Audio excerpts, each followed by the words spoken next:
ఇక డీటెయిల్స్ చూస్తే పారిశ్రామిక అభివృద్ధికి సంబంధించి దేశంలో టాప్ 5 రాష్ట్రాల్లో పోటీ పడే విధంగా ఆంధ్రప్రదేశ్ రాష్ట్ర నూతన పారిశ్రామిక అభివృద్ధి విధానం ఉండాలని, ఆ దిశగా తగిన చర్యలు తీసుకోవాలని రాష్ట్ర ముఖ్యమంత్రి నారా చంద్రబాబు నాయుడు అధికారులకు సూచించారు. నూతన పారిశ్రామిక విధానం రూపకల్పనలో నీతి ఆయోగ్ ఆలోచనలను కూడా పరిగణలోకి తీసుకోవాలని అధికారులను ఆదేశించారు. 15% పైగా వృద్ధి రేటు సాధనే లక్ష్యంగా నూతన పాలసీ ఉండేలా చర్యలు చేపట్టాలన్నారు. సీఎం చంద్రబాబు సచివాలయంలో సోమవారం సమీక్షించారు. కొత్త పారిశ్రామిక విధానం ఎలా ఉండాలనే దానిపై అధికారులకు దిశానిర్దేశం చేశారు. ఈ నెల 16న పారిశ్రామికవేత్తలతో సమావేశం కావాలని నిర్ణయించారు. ముసాయిదా పారిశ్రామిక విధానంపై భాగస్వామ్య పక్షాల నుంచి అభిప్రాయాలు స్వీకరించి అవసరమైన మార్పులతో రావాలని అధికారులకు సూచించారు. ఈ నెల 23న తుది సమీక్ష జరిపి కొత్త పాలసీ విధి విధానాలను సీఎం ఖరారు చేసే అవకాశం ఉంది. సమీక్షలో సీఎం మాట్లాడుతూ దేశంలో వివిధ రాష్ట్రాల్లో అమలవుతున్న 5 ఉత్తమ పారిశ్రామిక విధానాలను పరిశీలించాలని అధికారులను ఆదేశించారు. ఆ రాష్ట్రాలు గత కొన్నేళ్లుగా స్థిరంగా పెట్టుబడులను సాధించడానికి అనుసరిస్తున్న అత్యుత్తమ నిబంధనలు ఏమిటి, ఆయా రాష్ట్రాల వైపు పారిశ్రామికవేత్తలు ఆకర్షితులు కావడానికి దోహదం చేసిన అంశాలేంటి, వాటిని రాష్ట్రానికి ఆపాదించడానికి ఉన్న అవకాశాలేంటి, అంతకంటే మెరుగైన పరిస్థితులు రాష్ట్రంలో ఏమైనా ఉన్నాయా అనే వాటి ఆధారంగా కొత్త పారిశ్రామిక విధానం ఉండాలని అన్నారు. దీనికోసం గుజరాత్, మహారాష్ట్ర, తమిళనాడు, ఉత్తరప్రదేశ్, ఒడిశా, మధ్యప్రదేశ్ రాష్ట్రాల పారిశ్రామిక విధానాలను పరిశీలించాలని అధికారులకు సూచించారు. 2014-19 మధ్య రాష్ట్రంలో పరిశ్రమలను ప్రోత్సహించేందుకు ఇచ్చిన రాయితీలు, పెట్టుబడులను ఆకర్షించేలా మౌలిక సదుపాయాలు, సులభతర వాణిజ్యంలో దేశంలో మొదటి స్థానాన్ని సాధించిన అప్పటి పరిస్థితులు మళ్లీ తీసుకురావాల్సిన అవసరం ఉందని చెప్పారు. ఏటా సగటున 15% పైగా వృద్ధి రేటు లక్ష్యంగా ఉండాలని నిర్దేశించారు. రాష్ట్రంలో అంతులేని సహజ వనరులున్నాయని, వాటిని రాష్ట్ర అభ్యున్నతికి వినియోగిస్తామని రాష్ట్ర గనులు, భూగర్భ వనరులు, ఎక్సైజ్ శాఖ మంత్రి కొల్లు రవీంద్ర అన్నారు. ఆంధ్రప్రదేశ్కు దాదాపు 972 కిలోమీటర్ల తీర ప్రాంతం ఉన్నందున సముద్ర ప్రాంతంలో వనరుల అన్వేషణకు కేంద్రం సహకారం అందించాలని కోరారు.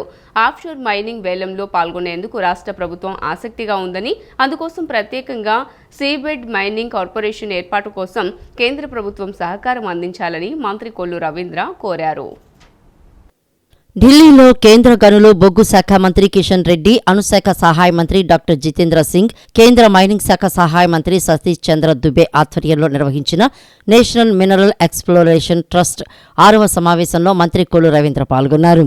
కార్యక్రమంలో కేంద్ర మంత్రి కిషన్ రెడ్డికి జ్ఞాపిక అందించి శాల్వాతో మంత్రి కొల్లు రవీంద్ర సత్కరించారు. ఈ సందర్భంగా మంత్రి మాట్లాడుతూ ఆంధ్రప్రదేశ్లో అపారమైన సహజ వనరులు, విభిన్నమైన ఖనిజ వనరులు ఉన్నాయని, వాటిని సరైన మార్గంలో వినియోగించుకుంటే రాష్ట్రం అభివృద్ధిలో దేశానికి మార్గదర్శిలా నిలుస్తుందని అన్నారు. Titanium, nickel, phosphorite, phosphate, graphite, lithium, platinum లాంటి విలువైన వనరులు ఆంధ్రప్రదేశ్లో ఉన్నాయని తెలిపారు. రాష్ట్రంలో ఉన్న వనరులను సాంకేతికంగా వినియోగించుకోవడమే లక్ష్యంగా 1996లో నేషనల్ మినరల్ ఎక్స్ప్లోరేషన్ ట్రస్ట్ ఏర్పాటు చేసిందని, మినరల్స్ తవ్వకాలకు 2% సెనరేజ్ ఫీజుగా నిర్ణయించారని తెలిపారు. Central Geological Investigation Agency are yet to start reconnaissance surveys. The state is now poised to embark on comprehensive investigation to identify critical mineral prospects, leveraging the existing infrastructure of merit. To achieve this, the government plans to invite global tenders for the comprehensive scheme of reconnaissance of prospecting program in the state. విదేశాల్లో ఉద్యోగాల పేరుతో యువతను మోసగిస్తున్న ఏజెంట్లపైన కఠిన చర్యలు తీసుకుంటామని విద్యా, IT శాఖల మంత్రి నారా లోకేష్ హెచ్చరించారు. మానవ అక్రమ రవాణాకు పాల్పడుతున్న ముఠాలపైన ఉక్కుపాదం మోపుతామని, ఆయా నెట్వర్క్లను గుర్తించి నిర్మూలిస్తామని స్పష్టం చేశారు. ఏజెంట్ల మోసాలపై సమగ్ర దర్యాప్తు చేస్తామని ఎక్స్ వేదికగా ఆయన తెలియజేశారు.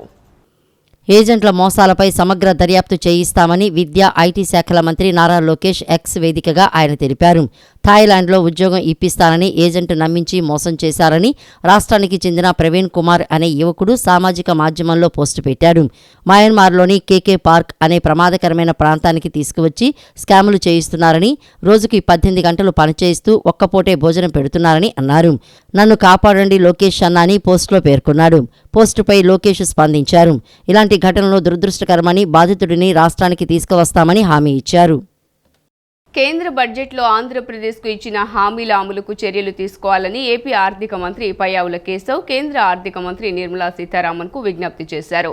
అమరావతి నిర్మాణానికి 15,000 కోట్లు, పోలవరం నిర్మాణానికి అవసరమైన నిధులు, వెనుకబడిన 8 జిల్లాల అభివృద్ధికి కావలసిన సహాయం చేస్తామని చెప్పినందున వాటిని కార్యాచరణలో పెట్టాలని కోరారు. సోమవారం ఢిల్లీలో తెలుగుదేశం లోక్సభ పక్ష నేత లావు శ్రీకృష్ణదేవరాయతో కలిసి ఏపీ ఆర్థిక మంత్రి పయ్యావుల కేశవ్ కేంద్ర మంత్రితో భేటీ అయ్యారు. ప్రస్తుత వర్షాకాలం ముగిసిన వెంటనే అమరావతి, పోలవరం నిర్మాణ పనులు ప్రారంభించాలని, రాష్ట్ర ప్రభుత్వం కృత నిశ్చయంతో ఉన్నందున అందుకు తగ్గట్లు నిధులు సమకూర్చాలని కోరారు.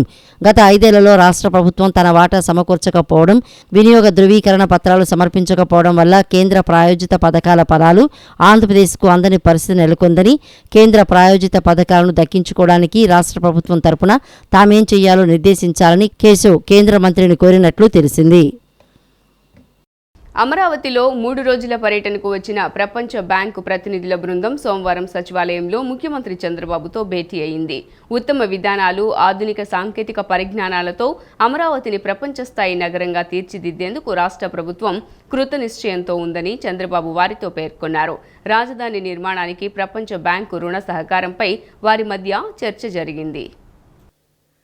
అమరావతిలో 3 రోజుల పర్యటనకు వచ్చిన ప్రపంచ బ్యాంకు ప్రతినిధుల బృందం సోమవారం సచివాలయంలో ముఖ్యమంత్రి చంద్రబాబుతో భేటీ అయింది. ప్రపంచ bank senior infrastructure specialist Raghu Kesavan, lead transport specialist Gerald Paul Olivier, senior urban specialist King N Shen, దక్షిణాసియా urban practice manager Abed Ali Razak F ఖలీల్తో కూడిన 4 సభ్యుల ప్రతినిధుల బృందం శనివారం నుంచి అమరావతిలో పర్యటిస్తున్న సంగతి తెలిసిందే. 2019కి ముందు అమరావతి నిర్మాణానికి ఏఐబితో కలిసి 3,500 కోట్ల రుణం ఇచ్చేందుకు ప్రపంచ బ్యాంకు సంసిద్ధత తెలిపింది. అప్పట్లోనూ ఈ ప్రాజెక్టులో రఘు కేశవన్ క్రియాశీలకంగా వ్యవహరించారు. రుణం మంజూరుపై గతంలో నిలిచిపోయిన ప్రక్రియను ముందుకు తీసుకువెళ్లేందుకు ఈ బృందం ఇక్కడికి వచ్చినట్లు సమాచారం. సమావేశంలో పురపాలక శాఖ మంత్రి పి నారాయణ, ఆ శాఖ ముఖ్య కార్యదర్శి AK Singhal, CRDA commissioner Katamaneni Bhaskar తదితరులు పాల్గొన్నారు. ఏ తప్పు చేయకుండానే చంద్రబాబును జైల్లో పెట్టారని, ఆయన్ను ఉంచిన స్నేహ బ్లాక్ని చూసి ఉద్వేగానికి లోనయ్యానని హోంమంత్రి అనిత తెలిపారు. రాష్ట్రాన్ని సుదీర్ఘకాలం పాలించిన చంద్రబాబును 53 రోజులు జైల్లో పెట్టడం దారుణమన్నారు. అప్పుడు ఎంతో బాధపడ్డానని, ఇప్పుడు సందర్శనకు వచ్చామని, ఇదే ప్రజాస్వామ్యం గొప్పతనమన్నారు. తప్పు చేయని వారు వారి జైల్లో ఉండకూడదని, అలాగే తప్పు చేసిన వాళ్లు బయట ఉండకూడదని, చట్టం తన పని తాను చేసుకుపోతుందని హోంమంత్రి స్పష్టం చేశారు. రాజమహేంద్రవరం కోటిపల్లి బస్టాండ్ వద్ద జైళ్ల శాఖ ఏర్పాటు చేసిన నూతన పెట్రోల్ బంకు, సెంట్రల్ జైలు ఎదురుగా నిర్మించిన ఫ్రీజన్ కేఫ్, బాక్స్ క్రికెట్ గ్రౌండ్ను హోంమంత్రి అనిత ప్రారంభించారు. అనంతరం మీడియాతో ఆమె మాట్లాడారు. ఖైదీల క్షమాభిక్ష జాబితా పరిశీలనలో ఉందని అన్నారు. స్వాతంత్ర దినోత్సవానికి జీవో ఇవ్వడానికి ప్రయత్నిస్తున్నామని, కుదరకపోతే గాంధీ జయంతికి ఇస్తామని తెలిపారు. రాష్ట్రంలో ఇప్పటికే 1700 గంజాయి కేసులు పెట్టగా వీటిలో ఒక విశాఖలోనే 1000 వరకు ఉన్నాయని తెలియజేశారు. రాజమహేంద్రవరం సెంట్రల్ జైల్లో గంజాయి కేసుల్లో 376 మంది ఖైదీలు ఉన్నారని చెప్పారు. దిశ స్టేషన్లను ఎప్పటి మాదిరిగానే మహిళా పోలీస్ స్టేషన్లుగా వ్యవహరిస్తామని అన్నారు. రాష్ట్ర వ్యాప్తంగా 20,000 మంది పోలీసుల కొరత ఉందని, క్రమ పద్ధతిలో నియామకాలు పూర్తి చేస్తామని అనిత పేర్కొన్నారు. కూటమి ప్రభుత్వానికి పోలీసుల సంక్షేమమే ప్రధాన ఎజెండా అని స్పష్టం చేశారు. జగన్కి భద్రత కుదించాము అనడంలో వాస్తవం లేదన్నారు. ఈరోజు అదే జైలు దగ్గరికి విజిటర్గా మేము అక్కడికి వెళ్ళి చూసి వాళ్ళ పరిస్థితులు చూసుకుని వచ్చే పరిస్థితి వచ్చింది. కానీ ఒకటేంటంటే ఒకటే చెప్తాను, రాజకీయాల తర్వాత ఉన్నైనా మాట్లాడుకోవచ్చు, కానీ ఏ రోజు కూడా తప్పు చేయని వాడు అన్నది వాడు ఎవరు కూడా అందులోకి వెళ్ళే పరిస్థితి రాకూడదు. అదే మేము అందరం కూడా కోరుకుంటున్నాం.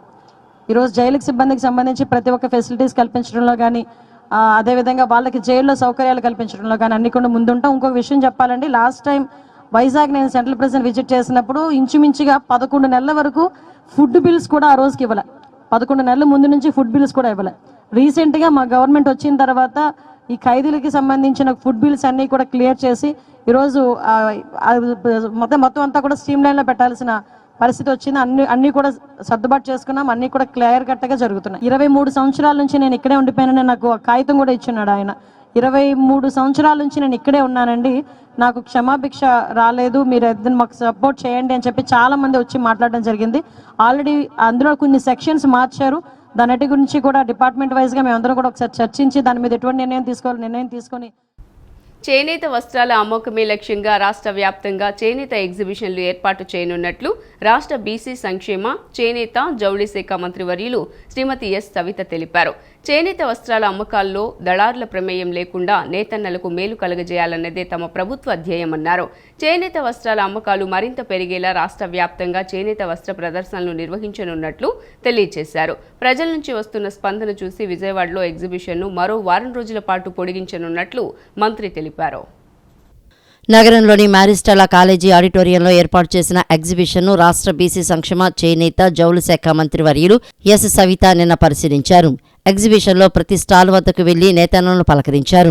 ఏ రాష్ట్రాల నుంచి వచ్చి స్టాళ్లు ఏర్పాటు చేశారు, రోజు ఎంత మేర అమ్మకాలు అని మంత్రి అడిగి తెలుసుకున్నారు. అనంతరం నిర్వహించిన విలేకరుల సమావేశంలో మంత్రి సవిత మాట్లాడారు. చేనేత వస్త్రాల అమ్మకాల్లో దళారుల ప్రమేయం లేకుండా నేతన్నలకు మేలు కలగజేయాలన్నది తమ ప్రభుత్వ ధ్యేయమని పేర్కొన్నారు. చేనేత వస్త్రాల అమ్మకాలు మరింత పెరిగేలా రాష్ట్ర వ్యాప్తంగా చేనేత వస్త్ర ప్రదర్శనలు నిర్వహించనున్నట్లు తెలిపారు. నేతన్నలకు శిక్షణ ఇచ్చి ఈ కామర్స్లో చేనేత వస్త్రాలు విక్రయించేలా చర్యలు తీసుకుంటున్నామని అన్నారు. నేతన్నలకు 365 రోజులు పని కల్పించడమే ఎన్డీఏ ప్రభుత్వ లక్ష్యమన్నారు. రోజుకి 20 లక్షల మేర అమ్మకాలు జరుగుతూ ఉండటాన్ని దృష్టిలో పెట్టుకుని మరో వారం రోజుల పాటు ఎగ్జిబిషన్ పొడిగిస్తున్నట్లు మంత్రి సవిత ప్రకటించారు. ఎన్డీఏ ప్రభుత్వంలో చేనేతలకు 365 రోజులు పని కల్పించడమే ఎన్డీఏ పార్టీ అజెండా అని కూడా మీకు తెలియజేస్తున్నాం. ఈ 45 రోజుల నుంచి కూడా మేము అనేక చోట్ల చేనేత కార్మికుల దగ్గరికి వెళ్ళాం. వాళ్ళ సమస్యలు కూడా తెలుసుకున్నాం. వాళ్ళకి గతంలో అయితే 14 నుంచి 19లో అనేక సబ్సిడీలు, అనేక విధాలుగా చేనేతలకు చేదోడు వదకు ఒక పక్క చంద్రన్న కానుక కావచ్చు, విద్యా దీవెన కావచ్చు, అనేక విధాలుగా వాళ్ళకి అన్ని అందుబాటులో ఉండేటివి. గత 5 సంవత్సరాలుగా చేనేతల పరిస్థితి మరీ దారుణమైన పరిస్థితి. కొన్ని చోట్ల ఆత్మహత్యలు కూడా చేసుకున్నారు. కొన్ని చోట్ల మార్కెటింగ్ సదుపాయం లేక వాళ్ళ దగ్గర అలాగే తయారు చేసిన సరుకు అంతా వాళ్ళ దగ్గరే ఉంది. అవన్నీ కూడా ఒక్కొక్కటిగా మేము పరిష్కారం చేస్తున్నాం. గతంలో ఏవైతే రాజయోగం ఉండేదో చేనేతలకు, ఆ విధంగా మేము చేనేత కార్మికులకు పెద్దపీట వేస్తున్నాం. అనేక చోట్ల కూడా మేము కూడా ఇంకా ఎగ్జిబిషన్స్ పెట్టడానికి కూడా ప్రయత్నం చేసి వాళ్లకు సేల్స్ కోసం, ఎంకరేజ్మెంట్ కోసం కూడా చేస్తున్నాం. విజయవాడలోని అంబేద్కర్ విగ్రహం వద్ద మాజీ సీఎం జగన్ పేరును తొలగించింది వైకాపా వాళ్లేనని సాంఘిక సంక్షేమ శాఖ మంత్రి డోలా బాల వీరాంజనేయ స్వామి అన్నారు. అంబేద్కర్ పేరు కంటే పెద్ద పెద్ద అక్షరాలతో జగన్ పేరును ఏర్పాటు చేయటం ఆ మహనీయుడిని అవమానపరచడం కాదా అని నిలదీశారు. గతంలోనే దీన్ని చాలా మంది ప్రజలు, ప్రజా సంఘాలు వ్యతిరేకించాయని గుర్తు చేశారు. సాంఘిక సంక్షేమ శాఖ మంత్రి డోలా శ్రీ బాల వీరాంజనేయ స్వామి నిన్న మీడియాతో మాట్లాడారు. అంబేద్కర్ విదేశీ విద్యా పథకానికి ఆ మహనీయుడి పేరు తొలగించి జగన్ పేరు పెట్టినప్పుడు వైఎస్ఆర్ కాంగ్రెస్ పార్టీలోని ఎస్సీ నాయకులు ఏమయ్యారని అన్నారు. సప్లాన్ నిధుల్ని దారి మళ్లించినప్పుడు, ఎస్సీ కార్పొరేషన్ను నిర్వీర్యం చేసినప్పుడు, సాంఘిక సంక్షేమ శాఖ చేయాల్సిన పనుల్ని మున్సిపల్ శాఖకు అప్పగించినప్పుడు, ఎస్సీలకు సంబంధించిన సంక్షేమ పథకాల్ని రద్దు చేసినప్పుడు వీరు ఎక్కడికి పోయారని మండిపడ్డారు. విగ్రహ నిర్మాణ బడ్జెట్ను 170 కోట్ల నుంచి 404 కోట్లకు పెంచారని, అందులో 200 కోట్లకు పైగా అవినీతి జరిగిందని ఆరోపించారు. జగన్ పేరును తొలగిస్తే అంబేద్కర్ విగ్రహంపై దాడి జరిగిందంటూ వైఎస్ఆర్ కాంగ్రెస్ పార్టీ వాళ్లు చేస్తున్న దుష్ప్రచారాల్ని ఆయన తీవ్రంగా ఖండించారు. డాక్టర్ బిఆర్ అంబేద్కర్ విదేశీ విద్యానిధి పథకాన్ని రద్దు చేశావు. ఆ రోజు అది తీసేసి నీ పేరు పెట్టుకున్నావు, జగనన్న విదేశీ విద్యానిధి పథకాన్ని. ఈ రోజు మాట్లాడే వాళ్ళు ఎవరు కూడా రోజు పలకపోవడం చాలా దుర్మార్గం. సప్లై నిధులు పూర్తిగా పక్కదావ బట్టి చేసుకున్నావు. అంటే ఈ రోజు ఆ నిధులు కూడా అక్కడ అందుబాటులో కనిపించలేని పరిస్థితులు కనిపిస్తా ఉన్నాయి. సప్లైర్ నిధులకి ఎక్కడ ఏదో చేసావు అనేది ఎస్సీ కార్పొరేషన్ పూర్తిగా నిర్వీర్యం చేసేసావు. పక్క రాష్ట్రంలో ఇదే విగ్రహం పెడితే 170 కోట్లు అయితే ఇక్కడ 400 కోట్లు ఎందుకు బడ్జెట్ పెట్టడం జరిగింది? సాంఘిక సంక్షేమం చేయాల్సిన పరిపాలనని మున్సిపల్ అడ్మినిస్ట్రేషన్ ఎందుకు మార్చావు? నీ అన్యాయాలైనటువంటి ఐఏఎస్ అధికారి శ్రీలక్ష్మి గారికి ఎందుకు దీనికి బాధ్యతలు అప్పగించావు? ఏపీఐఏసీకి ఎందుకు తీసుకొచ్చావు? చేయాల్సినటువంటి సాంఘిక సంక్షేమం ఎందుకు పక్కదో పట్టించావు? దీని అన్నింటిలో కూడా మీరు అక్రమాలు చేయడం కోసమే ఇది జరిగిందనేది వాస్తవం కాదని చెప్పి నేను అడుగుతా ఉన్నా. ఈ రోజున ఇటువంటి తప్పుడు ప్రచారాలు కాకుండా మీరు ఏదైతే అంబేద్కర్ చెప్పారో అవన్నిటి పూర్తిగా పక్కదో పట్టించారు. మద్యం మాన్పించాలని వారు చెప్తే జనంలో మద్యాన్ని తాగించి ఖజానా నింపాలనేటువంటి ప్రయత్నాలు చేసుకుంటూ జే ట్యాక్స్ వసూలు చేసింది వాస్తవం కదా? తుంగభద్ర ప్రాజెక్టు 19వ గేటు కొట్టుకుపోతే వైఎస్ జగన్పై టీడీపీ ఎల్లో మీడియా దుష్ప్రచారం చేయటం ఏమిటని మాజీ మంత్రి అంబటి రాంబాబు మండిపడ్డారు. తుంగభద్ర ఉమ్మడి ప్రాజెక్ట్ అని కర్ణాటక, ఆంధ్రప్రదేశ్, తెలంగాణలో కొద్ది భాగంగా ఉందన్నారు. దీని నిర్వహణ బాధ్యతలను తుంగభద్ర బోర్డు పర్యవేక్షిస్తుందని తెలిపారు. ఇవన్నీ తెలిసినా ఒక గేటు ఊడిపోతే దానికి మాజీ CM YS Jaganmohan Reddy effect అని, జగన్ నిర్లక్ష్యం వల్లే కొట్టుకుపోయిందని దుష్ప్రచారం చేయటం దుర్మార్గమని ధ్వజమెత్తారు. గుంటూరులోని తన నివాసంలో మాజీ మంత్రి అంబటి రాంబాబు విలేకరులతో మాట్లాడారు. రాష్ట్రంలో ఏది జరిగినా మాజీ సీఎం వైఎస్ జగన్ ఖాతాలో వేసి తప్పుకోవడం టీడీపీకి ఎల్లో మీడియాకు అలవాటుగా మారిందని మండిపడ్డారు. అన్నీ జగన్ ఖాతాలో వేయటం తగదని చంద్రబాబుకి హితవు పలికారు. తుంగభద్ర ప్రాజెక్టు సుమారు 70 ఏళ్ల క్రితం కట్టారని, ఆ ప్రాజెక్టుకు ఏవైనా మరమ్మతులు చేయాల్సి ఉంటే ఏపీ నుంచి కూడా కొంత నిధులు కేటాయించడం జరుగుతుందని తెలిపారు. కమిషన్లు వచ్చే పనులు చేసేందుకు చంద్రబాబు ముందు వరుసలో ఉంటాడని విమర్శించారు. గుండ్లకమ్మ గేటు కొట్టుకుపోయేందుకు చంద్రబాబు తన హయాంలో చేసిన అలసత్వమే కారణమని ఆరోపించారు. మోసపూరిత హామీలతో అధికారంలోకి వచ్చిన చంద్రబాబు సూపర్ 6 అమలు చేయాలంటే భయంగా ఉందని మాట్లాడడం విడ్డూరంగా ఉందని అంబటి అన్నారు. అదేమని అడిగితే రాష్ట్ర ఖజానాలో డబ్బులు లేవని చెబుతున్నారని, ఎన్నికల్లో వాగ్దానాలు చేసేటప్పుడు చంద్రబాబుకి తెలియదా అని ప్రశ్నించారు. సంపద సృష్టించడంలో ఆరితేరారని చెప్పే చంద్రబాబు ఈ విధంగా చేయటం శోచనీయమని పేర్కొన్నారు. కూటమి ప్రభుత్వం అధికారంలోకి వచ్చిన 2 మాసాలకే అందరిలో వ్యతిరేకత వచ్చిందని, కూటమికి ఎందుకు ఓటేశామా అని ప్రజలు పశ్చాత్తాపం పడుతున్నారని అన్నారు. కర్ణాటక, మనము, దానితో పాటు సిడబ్ల్యూసి సెంట్రల్ వాటర్ కమిషన్ వారు కూడా 3 రాష్ట్రాలకి సంబంధించినటువంటి ప్రాజెక్ట్ కాబట్టి నిర్వహణలో వారు బాధ్యత తీసుకుంటారు. చైర్మన్గా వారు ఉంటారు. ఇది దాని కన్స్ట్రక్షన్. దానికి సంబంధించి దానిలో ఒక గేటు కొట్టుకుపోతే అది జగన్మోహన్ రెడ్డి గారి సైడ్ ఎఫెక్ట్ అని, జగన్మోహన్ రెడ్డి గారి వల్లే కొట్టుకుపోయిందని ఇలాంటి దుష్ప్రచారం చేసేటటువంటి కార్యక్రమం చేయటం చాలా దురదృష్టకరమని ఈ సందర్భంగా నేను చెప్పదలుచుకున్నాను. ఏది జరిగినా అది జగన్మోహన్ రెడ్డి గారి అకౌంట్లో వేసేసి తప్పుకోవాలని చంద్రబాబు నాయుడు గారు, తెలుగుదేశం ప్రభుత్వం, ఎల్లో మీడియా ప్రయత్నం చేయటం అనేది దుర్మార్గమైనటువంటి అంశం. ఇదే విధంగా మరి జగన్మోహన్ రెడ్డి గారి టైంలో పులిచింతల 16వ గేటు కొట్టుకుపోతే వితిన్ 20 డేస్లో దాన్ని రిపేర్ చేసేసి ఏర్పాటు చేసి నీరు కిందకు పోకోకుండా ఆపడం జరిగిందనే విషయాన్ని వైసీపీ ప్రభుత్వం విద్యా వ్యవస్థలను అన్ని విధాలుగా నాశనం చేసిందని ఎమ్మెల్సీ పి అశోక్ బాబు, మాజీ ఎమ్మెల్సీ ఏఎస్ రామకృష్ణ విమర్శించారు. జీవో 117ను తీసుకువచ్చి గత ప్రభుత్వం ప్రాథమిక విద్యారంగాన్ని తీవ్రంగా దెబ్బకొట్టిందన్నారు. నాశనమైన విద్యా వ్యవస్థను తిరిగి మెరుగుపరిచేందుకు కూటమి ప్రభుత్వం చర్యలు చేపట్టిందని, పని సర్దుబాటు విషయంలో టీచర్లు ఆందోళన చెందవలసిన అవసరం లేదని పేర్కొన్నారు. అంతకుముందున్న మన స్కూల్ సిస్టమ్ అంటే primary school, high school, college, దీన్ని మూడింటిని 6 విభాగాలుగా చేసి ప్రీ స్కూలు అంటే మనం డే కేర్ అంటాం. ఆ డే కేర్లోనే అంగన్వాడీలు ఎవరైతే ఉన్నారో అక్కడ ఫస్ట్ క్లాస్, సెకండ్ క్లాస్ కలిపి 3rd, 4th, 5th, 6th, 7th, 10th వరకు ఒక హై స్కూల్గా పెట్టి స్కూల్స్ అన్నీ మ్యాపింగ్లో అసలు ఏ స్కూల్ ఎక్కడ ఉందో తెలియని పరిస్థితి తీసుకొచ్చారు. దాంతో ఏమైంది, 3వ తరగతి వరకు అంతవరకు ఇంటి పక్కన చదువుకునే పిల్లలు 4-5 కిలోమీటర్లు వెళ్ళాల్సి వచ్చింది. ఆ రకంగా ఇవాళ దాదాపు 2 లక్షల చిల్లరు డ్రాప్అవుట్స్ ఉన్నాయి. అమ్మఒడి ఇచ్చామన్నారు, బ్యాగులు ఇచ్చామన్నారు, లేదంటే ఇంకోటి ఇచ్చామన్నారు. ఏమిచ్చినా స్కూళ్ళు దూరం అవుతే పిల్లలు స్కూల్కి వెళ్ళరు. దీనివల్ల ప్రైవేటు స్కూల్స్లో అడ్మిషన్ పెరిగింది. ప్రభుత్వం స్కూల్స్లో డ్రాప్అవుట్స్ పెరిగినాయి. 2 లక్షల చిల్లర డ్రాప్అవుట్స్ ఉన్నాయని వీళ్ళు అధికారికంగా లెక్కలు ఉన్నాయి. నేను సిపిఎస్ రద్దు చేస్తా, ప్రతి సంవత్సరం మెగా డిఎస్సి తీసుకొస్తా, ప్రతి సంవత్సరం జనవరి 1వ తారీఖున జాబ్ క్యాలెండరు ప్రకటిస్తా, అలాగే కాంట్రాక్ట్ లెక్చరర్లని, ఉద్యోగస్తుల్ని రెగ్యులరైజ్ చేస్తా, మద్యపాన నిషేధం చేస్తా, ఈ విధంగా అనేకమైనటువంటి హామీలు ఇచ్చి అధికారంలోకి వచ్చిన జగన్మోహన్ రెడ్డి ముఖ్యంగా ఆయన అన్నట్టుగా 5 సంవత్సరాల్లో ఒక చిన్న బుల్లి డిఎస్సి, అది కూడా అమలుపరచడానికి అవకాశం లేనటువంటి పద్ధతిలో చివరి రోజుల్లో దాదాపు 50,000 పైచీలకు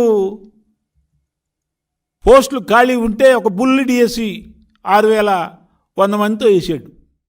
రాష్ట్రంలో పేదలపై కూటమి ప్రభుత్వం కక్ష సాధింపులకు దిగిందని వైఎస్ఆర్ కాంగ్రెస్ పార్టీ ఎస్సీసీఎల్ రాష్ట్ర అధ్యక్షుడు జూపూడి ప్రభాకర్ రావు విమర్శించారు. 20 ఏళ్లు పూర్తయిన అసైన్డ్ భూములపై లబ్ధిదారులైన పేదలకు పూర్తి హక్కులు కలిగిస్తూ గత ప్రభుత్వం నిర్ణయం తీసుకుంటే ఇప్పుడు ఆ అసైన్డ్ భూముల రిజిస్ట్రేషన్లు ఆపాలంటూ ఆదేశాలు ఇవ్వటం అత్యంత దుర్మార్గమని మండిపడ్డారు.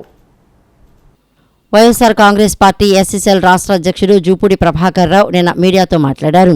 అసలైన లబ్ధిదారుల పేరుపై మాత్రమే రిజిస్టర్ చేసి వారికి మాత్రమే అమ్ముకునే అవకాశం వైఎస్ జగన్ హయాంలో ఇచ్చారని, ఇప్పుడు ప్రభుత్వ నిర్ణయం వల్ల లక్షలాది రైతుల పరిస్థితి గందరగోళంగా మారిందని చెప్పారు.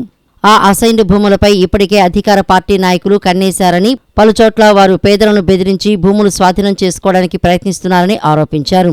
వైఎస్ఆర్సీపీ హయాంలో పలు రకాల భూములను నిషేధిత జాబితాల నుంచి తొలగించి భూములపై హక్కులు కల్పించడం ద్వారా రైతులకు మేలు చేస్తే చంద్రబాబు ఇప్పుడు వారిని ఇబ్బంది పెడుతున్నారని విమర్శించారు. చంద్రబాబు అధికారంలో ఉన్నప్పుడు 1 సెంటు భూమి కూడా రైతులకు ఇవ్వలేదని, కానీ గత ప్రభుత్వం కొత్తగా 42,307 మంది రైతులకు 46,463 ఎకరాల అసైన్డ్ భూములు పంపిణీ చేసిందని తెలిపారు. మేనిఫెస్టో హామీలను అమలు చేయలేక ప్రజల దృష్టి మళ్లించేందుకు చంద్రబాబు ప్రయత్నిస్తున్నారని పేర్కొన్నారు. దాదాపు 1,80,000 రూపాయలు ప్రభుత్వమే డబ్బిచ్చి ఇల్లు కట్టుకోమన్నది. 35,000 రూపాయలు బ్యాంకు లోను కూడా 0 వడ్డీతోటి తయారు చేసింది. అవన్నీ పక్కన పడేశారు. సో పేదలకి అసైన్డ్ ల్యాండ్ ద్వారా వచ్చినటువంటి ఇల్లు కానీ భూమి కానీ మొత్తాన్ని కూడా గందరగోళంలో పడేసి ప్రతిరోజు మీరు ఇచ్చినటువంటి హామీల్ని నెరవేర్చకపోగా ప్రజలు అడుగుతారని దాన్ని పక్కన నెట్టేయటం కోసం ఈరోజు కొత్త జీవోని తీసుకొచ్చి జగన్మోహన్ రెడ్డి గారు చేసినటువంటి ఈ అసైన్డ్ ల్యాండ్స్ అన్నీ కూడా లోపభూయిష్టంగా ఉన్నాయి. వాటిని మళ్ళీ మేము చెప్పేంత వరకు ఈ లోపల ఏం చేస్తున్నారంటే తెలుగుదేశం పార్టీలు అందరూ కూడా అక్కడ లోకల్ నాయకులందరూ కూడా ఈ ల్యాండ్స్ మీద వాలిపోయారు. పేదల్ని బెదిరిస్తున్నారు. 10 రూపాయలకో పరకకో ఇచ్చేసి కొనేసి ఇది నేను చెప్తే మీకు వస్తుంది. గతంలో ఆ ప్రభుత్వం వాడు చెప్పాడేమో నథింగ్ డూయింగ్, అందరినీ మార్చేసాం, కలెక్టర్ లేడు, ఎంఆర్ఓ లేడు, ఆర్డీఓ లేడు, రికార్డులు కూడా తగలబడిపోయినాయి, కాబట్టి ఈరోజు నేను చెప్తేనే వస్తుందనే ఒక మాయలోకి తీసుకెళ్ళిపోయారు. వైఎస్ఆర్ కాంగ్రెస్ పార్టీ అడుగుతుంది, ఒకవేళ నిజంగా మీకు ఎక్కడైనా లబ్ధిదారులు కాకుండా ఎక్కడైనా అన్యాక్రాంతం అయింటే yes take action on this. స్వాతంత్ర్య దినోత్సవం రోజున అన్నా క్యాంటీన్ల ప్రారంభానికి సర్వం సిద్ధం చేసినట్లు మంత్రి నారాయణ తెలిపారు. తొలి విడతలో 100 క్యాంటీన్లను అందుబాటులోకి తెస్తామని, కృష్ణా జిల్లా ఉయ్యూరులో ఏర్పాటు చేసిన అన్నా క్యాంటీన్ను ఆగస్టు 15న సాయంత్రం 6:30 సీఎం చంద్రబాబు నాయుడు ప్రారంభిస్తారని స్పష్టం చేశారు. ఆ మరుసటి రోజు ఆగస్టు 16న మిగిలిన 99 క్యాంటీన్లను మంత్రులు, ఎమ్మెల్యేలు ప్రారంభిస్తారని నారాయణ వెల్లడించారు. ఆంధ్రప్రదేశ్ రాష్ట్ర రాజధాని అమరావతి నిర్మాణానికి రాష్ట్ర రవాణా, యువజన, క్రీడా శాఖ మంత్రి మండిపల్లి రాంప్రసాద్ రెడ్డి విరాళాన్ని అందజేశారు. 3,01,116 రూపాయల చెక్కును ముఖ్యమంత్రి నారా చంద్రబాబు నాయుడుకు సచివాలయంలో అందజేశారు.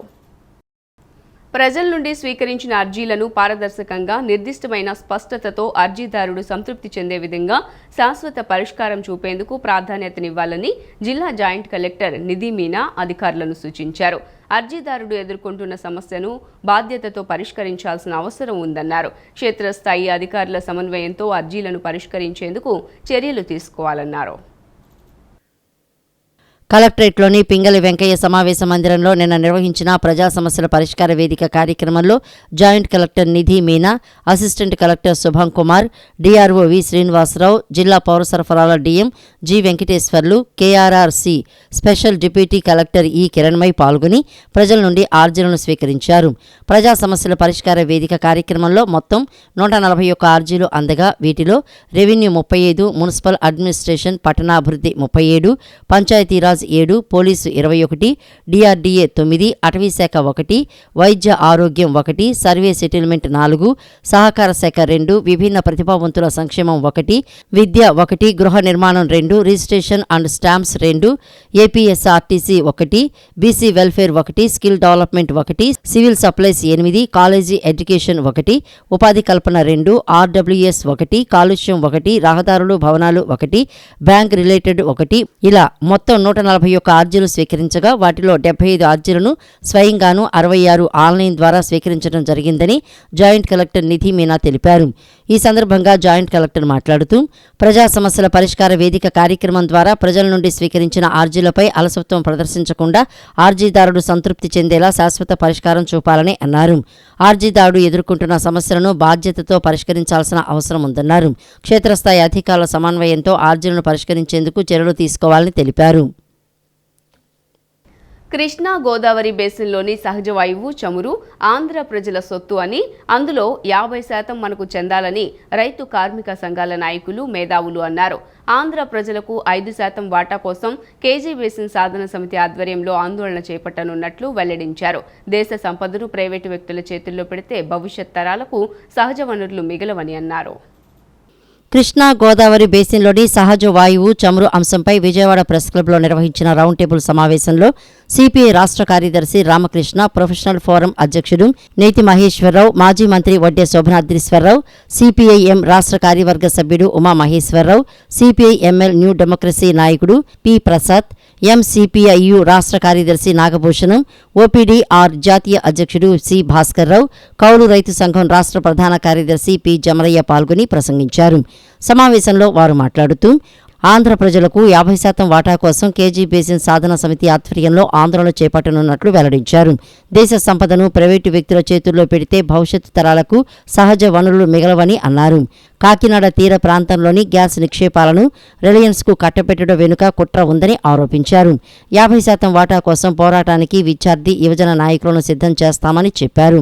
ఇవ్వట్లేదు, ఒక కిలో గ్యాస్ ఇవ్వట్లేదు, ఒక సిలిండర్ గ్యాస్ ఇవ్వట్లేదు, ఒక లీటర్ పెట్రోల్ ఇవ్వట్లేదు. కానీ పెట్రోలు 100 రూపాయల పైన మనం కొనుక్కోవాల్సిన పరిస్థితి వస్తుంది. మనకి ఇంకా ఆయిల్ ఉన్నటువంటి రాష్ట్రాల్లో లీటర్ 2 రూపాయలకు దొరుకుతుంది. మనకి ఇక్కడ పక్కన కాకినాడలో తయారవుతున్నా కానీ, వెలికి తీస్తున్నా కానీ మనకి ఏమీ సదుపాయం కలగట్లేదు. ఈ సదుపాయం కలిగించాలని ఇక్కడ తయారైనటువంటి తెలికి తీసినటువంటి గ్యాసు ఆయిల్లో ఆంధ్ర ప్రజలకు వాటా కావాలని చెప్పి ఆ రోజున Andhra Pradesh assembly, Andhra Pradesh legislative council ఏకగ్రీవ తీర్మానాలు చేసినాయి. ఆ తీర్మానాలు ఏం కోరారంటే 50% వాటా మాకు కావాలని చెప్పి అడిగారు. అదే కోరిక మీద ఈ రోజున ఈ సమావేశం నిర్ణయిస్తున్నాం. దీన్ని ప్రజలకు తీసుకెళ్లాలని, ప్రజలందరూ కూడా ఒప్పుకునేటట్టుగా చేయాలి.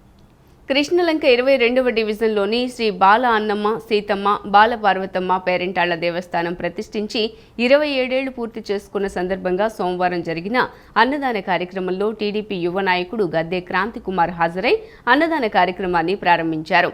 అన్నదాన కార్యక్రమం నిమిత్తం 15,000 ఆర్థిక సహాయాన్ని గద్దె క్రాంతి కుమార్ ఆలయ కమిటీకి అందజేశారు.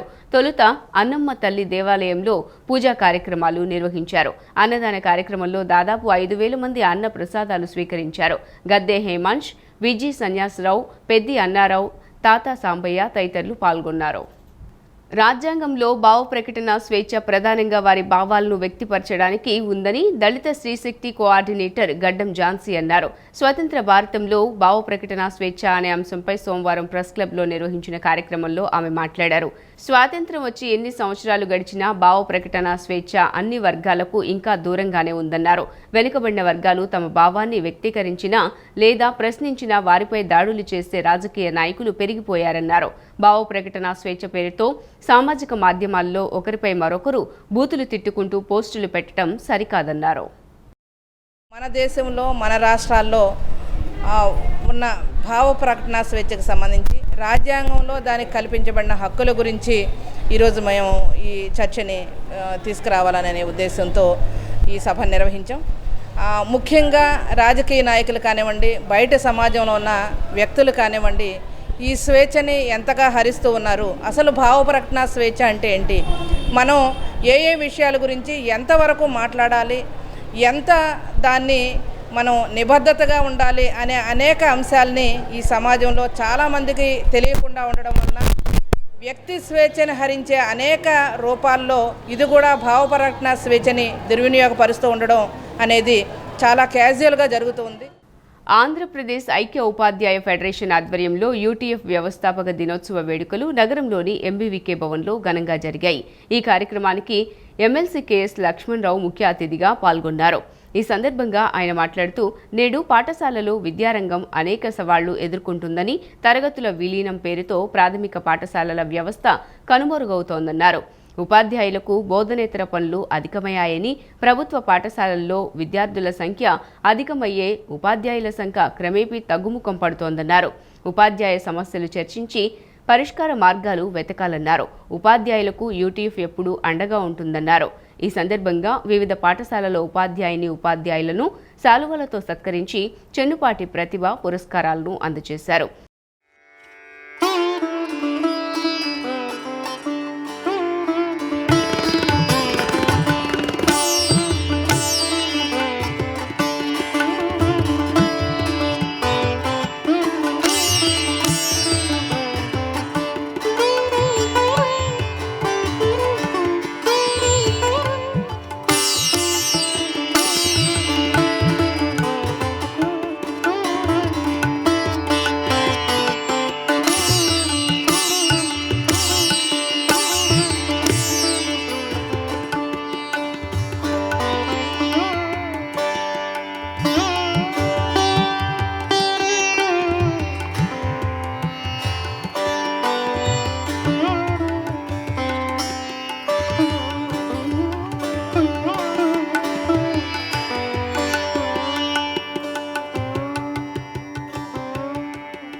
ఈ కార్యక్రమంలో మంజుల, సుగుణ, శ్రీలత, లిడియా, రాజీ, జసవంత, నళిని, మేరీరత్నం తదితరులు పాల్గొన్నారు. స్వాతంత్ర దినోత్సవాన్ని పురస్కరించుకుని Jayaho Bharat proud to be an Indian అనే కార్యక్రమం ద్వారా చిత్రలేఖనం పోటీలు నిర్వహిస్తున్నామని జాషువా సాంస్కృతిక వేదిక కార్యదర్శి గుండు నారాయణరావు, ఫోరం ఫర్ ఆర్టిస్ట్ అధ్యక్షుడు సునీల్ కుమార్ తెలిపారు. సోమవారం విజయవాడ ఎంబీ విజ్ఞాన కేంద్రంలో నిర్వహించిన విలేకరుల సమావేశంలో చిత్రలేఖనం పోటీల గోడ పత్రికలు ఆవిష్కరించారు. అనంతరం వారు మాట్లాడుతూ ఆగస్టు 15వ తేదీ 3 గంటల నుంచి ఎంబీ విజ్ఞాన కేంద్రంలో 1వ తరగతి నుంచి పీజీ విద్యార్థులకు ఉచితంగా పోటీలు నిర్వహిస్తామని తెలిపారు. పిల్లల్లో క్రియేషన్ డెవలప్ చేయడానికి, పిల్లలు ఆలోచన పెంచడానికి, పిల్లలు దేశభక్తి వైపు మరల్చడానికి, పిల్లలు సృజనతో నిలబడటానికి ఈ చిత్రలేఖన పోటీలు తోడ్పడతాయి అనేది మా ఆకాంక్ష. గత ఏడాది చాలా ముఖ్యమైన పట్టణాల్లో ఫోరం ఫర్ ఆర్టిస్ట్ నిర్వహించింది. విశాఖపట్నం, తిరుపతి, భీమవరం, ఒంగోలు ఇటువంటి ప్రధానమైన పట్టణాల్లో కూడా ఈ పోటీలు జరిగాయి. అనేక వేల మంది పిల్లలు ఈ బొమ్మలు వేయడానికి సిద్ధపడుతున్నారు. అనేక వందల మంది మేము బహుమతులు ఇచ్చున్నాం. అందుకని పెద్ద ఎత్తున జరిగేటువంటి ఈ ఉత్సవాలు ఆగస్టు 15 మధ్యాహ్నం 3 గంటలకు ప్రారంభమవుతాయి. కల్చరల్ ప్రోగ్రామ్స్, అలాగే పిల్లల బొమ్మలు, ఉపన్యాసాలు తదితర అంశాలతో ఈ మా చుక్కపల్లి పిచ్చి ఆడిటోరియంలో ఈ కార్యక్రమం జరగబోతుంది.